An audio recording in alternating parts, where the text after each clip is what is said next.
Credit card defaults are soaring, hitting the highest level since the 2008 crisis.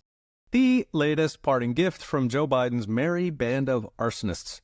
The data comes from BankReg Data, who reports credit card lenders wrote off $46 billion in, quote, seriously delinquent loan balances in the first 9 months of 2024. Seriously delinquent as in zero chance of recovering. Now, note the industry is famous for pretending that bad loans are still alive because it makes them worth more in resale, so the true number is probably much higher. Now, $46 billion is up 50% on the year. It's the highest since the worst of the 2008 crisis. In fact, it's almost 3 times what it was pre-pandemic, as in even after trillions of stimmy checks. As always, high-income households are doing just fine. It's the bottom third of Americans who are tapped out. There's actually been a theme under Joe Biden's stagflation. So economists call it a K-shaped economy, where the rich get richer and the poor get inflation. It wasn't supposed to be this way. Over $6 trillion was printed up during the pandemic to supposedly float the economy through the entire ordeal. In theory, the economy would then come roaring back better than ever.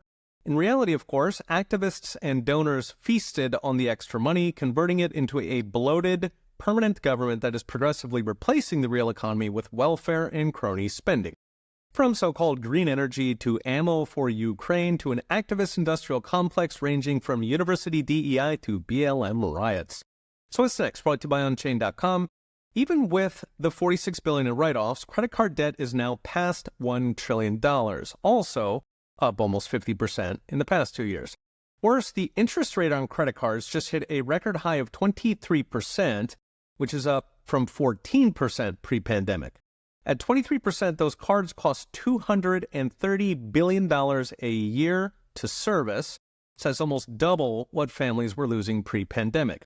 What made the rates, of course, was the Fed's runaway inflation, which it could have ended by reining in federal spending, but instead hiked rates to strangle private business, essentially using interest rates as a bulldozer to clear the highway of private spending so the Feds could go on driving fast and writing big checks.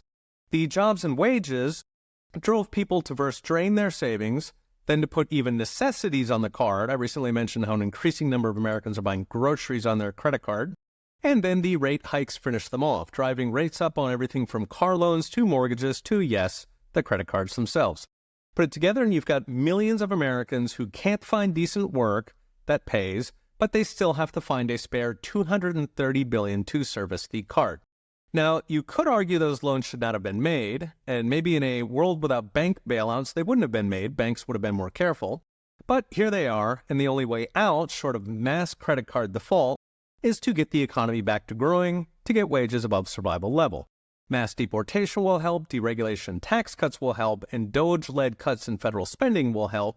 But all of that takes time, and Congress will do all they can to stop it. So for now, expect more pain. Okay. We'll be watching. See you next time.